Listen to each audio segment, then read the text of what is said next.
So I want to thank you for being here. I stand with you and working with you as we try to resolve what is happening at the airport, and count me in as someone who will stand up as a strong voice to ensure that the living wage, the health benefits are provided, and that there's a seat at the table to begin to address this so we don't have the problem with the airport. Ms. Gruhl, thank you. Mr. James. Absolutely, our workers have a right to collective bargaining. And we have to instill fairness to guarantee that this union busting doesn't happen. But there's a bigger problem that we have in City Hall. And what we don't have is someone who is independent from all of these various special interests. Many of them compete. Sometimes they align together. What we haven't had in a leader in Los Angeles in a very long time is someone who steps in and is completely independent of all of them. So that then you have everyone dealing at arm's length, which is what you're asking for and what you should receive. And it has left City Hall, and a way to restore it is to elect the only candidate in this race that brings that level of independence, and I am that candidate. And thank you for the question. Richard Lee. Would you please stand? Richard Lee. What is your plan to improve our deteriorated infrastructure, i.e. streets, roads, and sidewalks? No one's asked this question. So let's start with Ms. Gruhl. Thank you for your question, because it is one that I think particularly when you look at the city of LA, people have said, gentleman who's a radio guy, one of your friends, Doug McIntyre, who said, we live in a city where the streets aren't paved, but the rivers are. If you think about it, we have an LA river that's paved, but our streets aren't paved.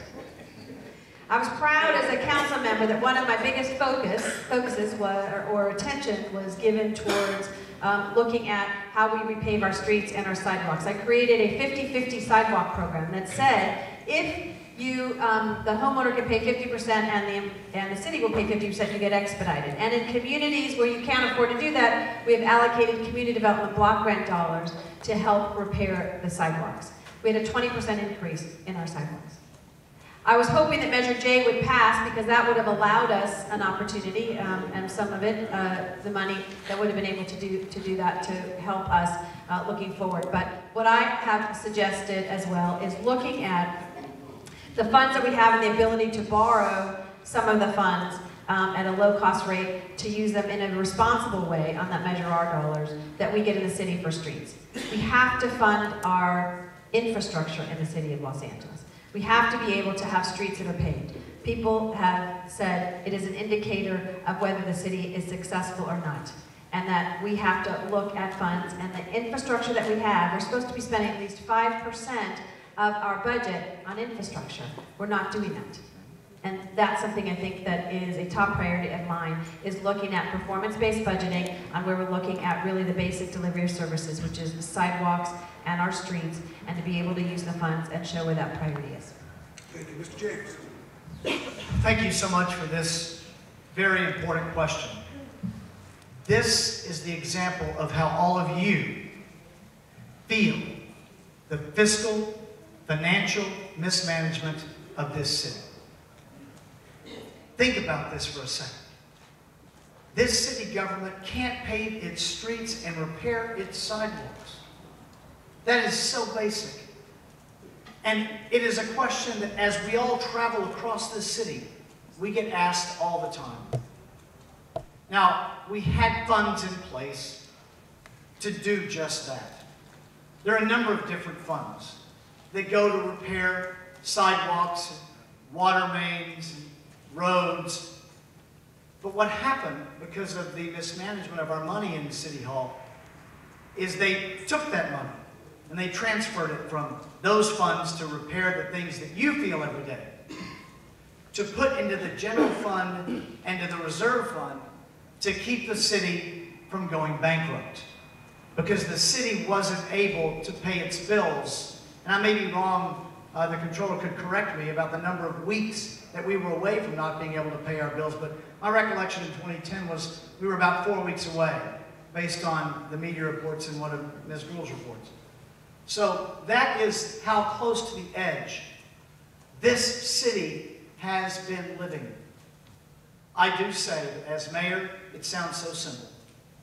But I will spend infrastructure money on infrastructure projects, and that will mean bringing all of our city family in together to renegotiate what we can pay them to continue to provide services so we can keep them all employed so that they have a fair salary and wage with benefits that are never threatened by bankruptcy, like they're living through in San Bernardino.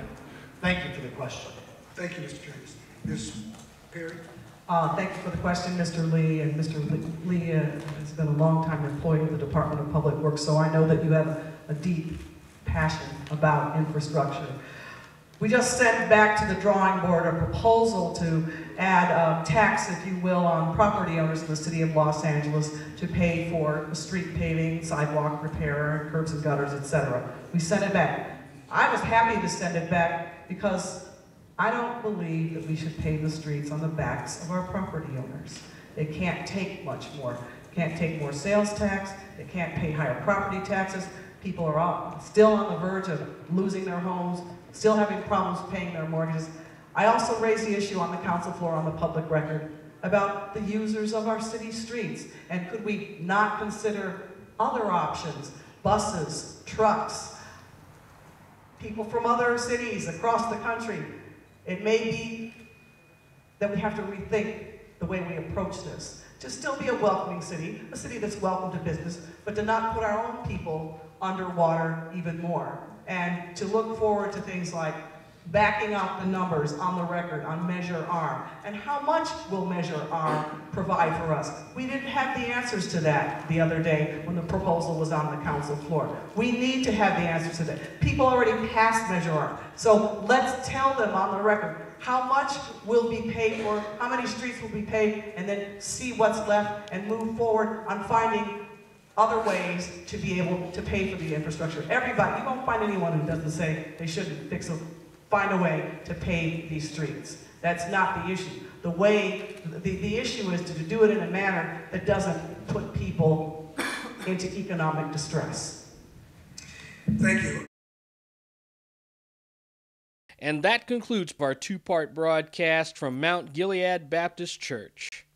Please bear in mind that Election Day is Tuesday, March 5th, 2013, and that leaves us very little time to make our choice for mayor. Newswire LA is presenting this series of shows along with our in-depth candidate interviews as just one tool you can use to make your choice. Researching the candidates' stand on other issues not presented here is the job of the voter. Until next week, we want to remind you that to follow everything Newswire LA, look us up on Facebook and Twitter at Newswire LA. We're leaving you with images from tonight's forum. I'm Chin Thomasanksi saying good night, and we'll see you back here next week.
Thank you.